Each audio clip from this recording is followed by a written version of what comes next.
Well, America's decided to build a state-of-the-art sixth-generation fighter aircraft. Yippee, says the wannabe fighter pilot. But do we really need it? Says the conservative commentator. Hi, everybody. I'm Bill Whittle here with Steve Green and Scott Ott. And gentlemen, you are probably aware that we are going to be building the F-47 advanced fighter. It's called the NGAD, the Next Generation Air Dominance Fighter. It was right on the blocks for quite a long time. To be perfectly honest with you, I thought its goose was cooked. The thing about this particular aircraft is a little spicy, though, because it will be a sixth-generation fighter. The term has some meaning. It will be more advanced in stealth than our current fifth-generation stealth fighters, the F-35 and the F-22 Raptor. But it will not be our first sixth-generation military aircraft. That particular honor goes to the B-21 Raider, and here's where we begin to find some of our problems. Gentlemen, modern air combat is becoming a battle of the radii, combat radius. We are not, as a nation, foreseeing anyone particularly coming close enough to invade our golden shores here in America. Our ability to project force and our future procurement needs are predicated on our ability to be able to operate anywhere else on the face of the earth. And let's not mince words, that means off the coast of China. So here's where the battle of the radii comes in. China has developed a large number of highly effective long-range missiles, which they don't need to base at sea. They can base them on mainland China, easily reach Taiwan, and keep aircraft carriers from the United States out of the way, because they simply swarm the defenses of the carriers and the carrier groups, and we can only get so close to the Chinese mainland. That means that the airplanes have to carry the weaponry from the aircraft carrier, which remains out of range of the Chinese missiles, into range of the Chinese missiles, launch the attacks if necessary, and then get back to the carrier. So it's all about range. The B-21 Raider, which looks virtually identical to the B-2, is essentially a bomber. Well, it's not essentially a bomber, it is a bomber. And up until very recently, I thought the NGAD was going to be canceled because the bomber has such excellent stealth that it is able to penetrate into that radii of the Chinese defense net, launch long-range standoff missiles, get out of there, and you don't have to put your carriers at risk. Don't touch our boats. That's the official motto of the United States government.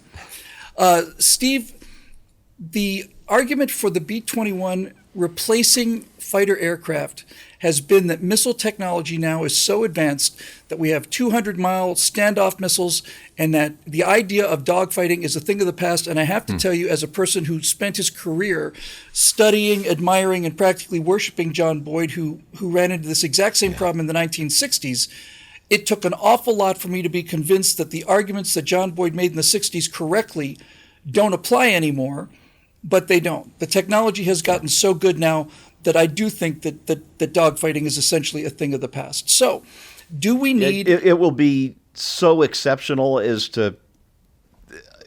Let's just put it this way. If you're an American pilot and you find yourself in a dogfight, you done messed up. Do we need a sixth-generation fighter? Well, China just showed off unofficially two, not one, but two different sixth-generation fighters in the last couple of weeks. Yeah, not impressed. Yeah, the one with the three engines looks weird. But you say radii, and one of our problems is that the F-35 has short legs. It was a compromise we had to make. Congress, the Pentagon, whoever made the decision, I can't remember, decided to force one basic airframe on three different platforms. And the Navy ended up with a fighter whose legs are just too short. It doesn't have the reach that the Navy needs to operate in the vast reaches of the Pacific Ocean. But the F-47 isn't a Navy fighter, so do we need it? Well, we have air bases in the Pacific. If it's got the legs, maybe we do. But I'm thinking less as a penetrator, which was its original job. Before they named it NGAD, it was penetrating air combat or something like that. PAC, I can't remember. And the idea was it would slip past defenses. What I think its main job is going to be will not be air combat so much as air control. That's right. That's the F-35's big job, is is gathering data and sharing it with every weapons platform, whether it's other fighters, ships, whatever, within the range of its data link, which is pretty much global. What we found, I could go off a little tangent here. What we found in red flag exercises is that the F-35, even when its missile stores are shot off, is still the most valuable plane in the sky because of its ability to see the battle space and share that information with everybody else.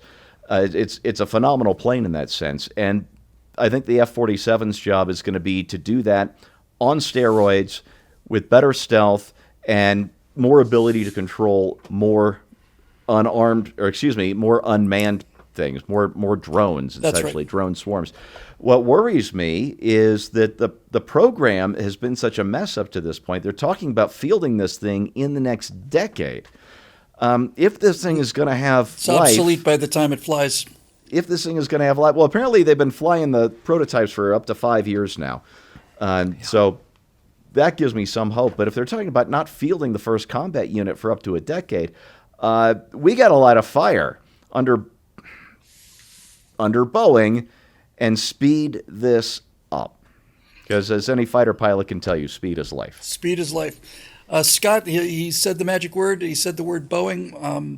I saw a report that said that this was an existential moment for Boeing. The contract, the initial contract is $20 billion. When you throw in lifetime maintenance and additional purchases and so on, it'll probably be at least double that. Boeing, needless to say, has been having a pretty rough decade so far, both on the commercial side with the number of just a catastrophic loss of confidence of consumers in Boeing aircraft and commercial side, and on the space side with the Boeing Starliner being unceremoniously ejected as space junk to re-enter the atmosphere unmanned. Boeing really needed something. Boeing was one of the contenders for the F-35 project, and was generally thought to have lost the project because its airplane was too ugly. It may have outperformed the what became the F-35. So Boeing needs this. And my feeling, Scott, is that if I'm going to award Boeing a $20 billion contract, I'm going to say to Boeing two things. Number one, we want this plane on time and on budget. And number two, we want everything else that you've been messing up straightened out as well. We want your corporate culture to be radically reformed before this program really starts to get its feet underneath it. Yeah, I think at the very least I would want some sort of benchmark payment system where that money gets doled out little by little as you meet certain milestones, milestones in the development of the vehicle. It occurs to me that when you're talking about peacetime development of planes like this or any kind of armaments, there's a whole different kind of motivation. Like if this were happening in 1942 after Pearl Harbor, nobody would be talking about 10-year development cycles. I mean, and the reason is because my next door neighbor's boy is at boot camp right now. And we are doing this to save his life.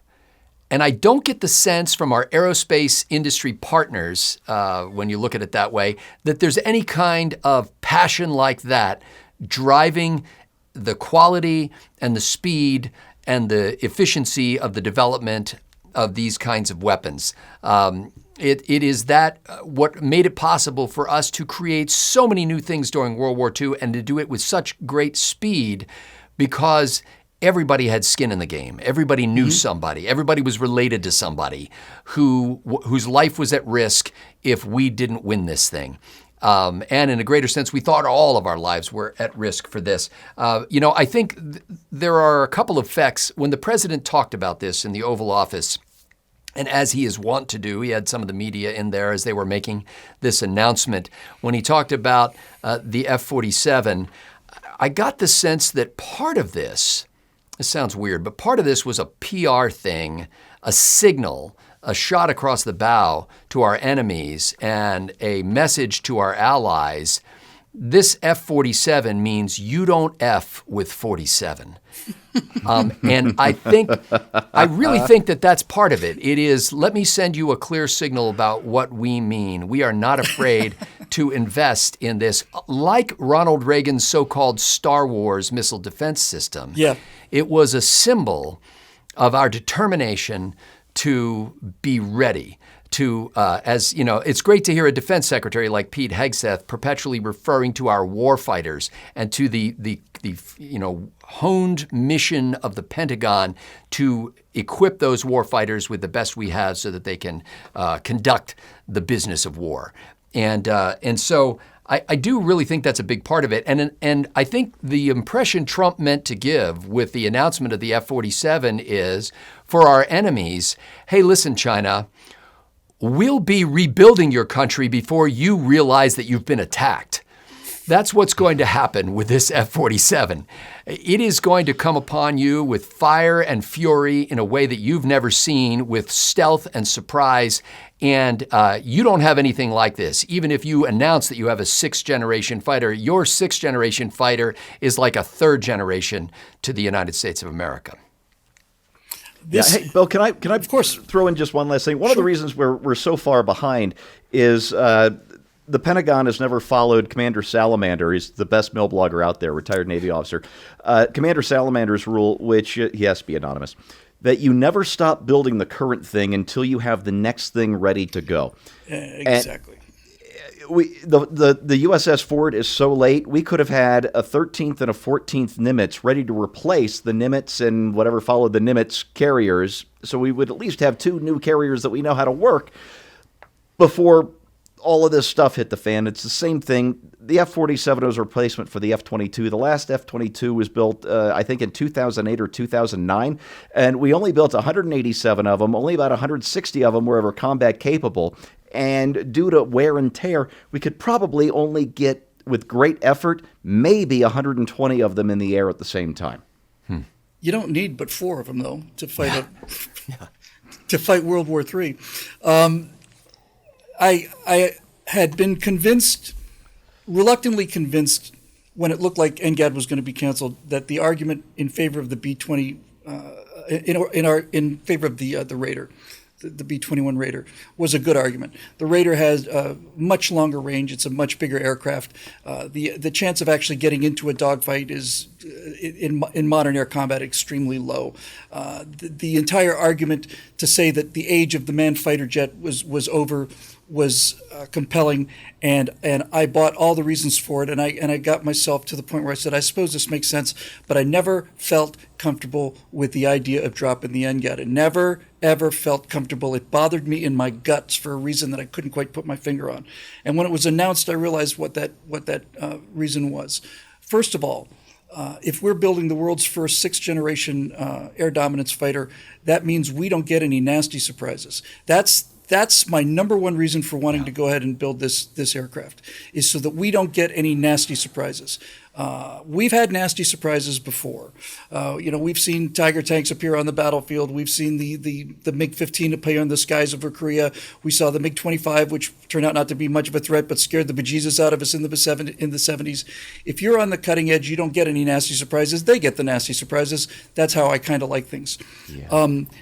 And it goes deeper than that. It goes deeper than doctrine. It goes deeper than the fact that the Navy has an independent program, the FAXX, which will probably look quite a bit like the Air Force NGAD.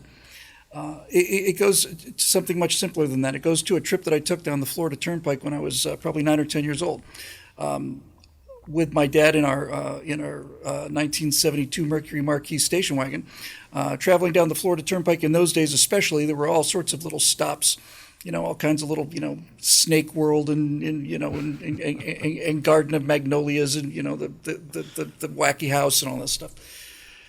And I yelled and screamed at him to see if I could get him to stop at something I wanted to see. So in the 1970s, we stopped at a roadside attraction that featured the Boeing SST. The Boeing SST was the supersonic transport that Boeing had made. It was the 7777, I think I want to say, or 7007. And you walk inside this building and you see this mock-up. It was a fiberglass mock-up of the jet that they wanted to build. and it was canceled because of sonic booms and all the rest of it. But it was an astonishing airplane. It was almost twice the size of the Concorde. It was faster. It would have been profitable.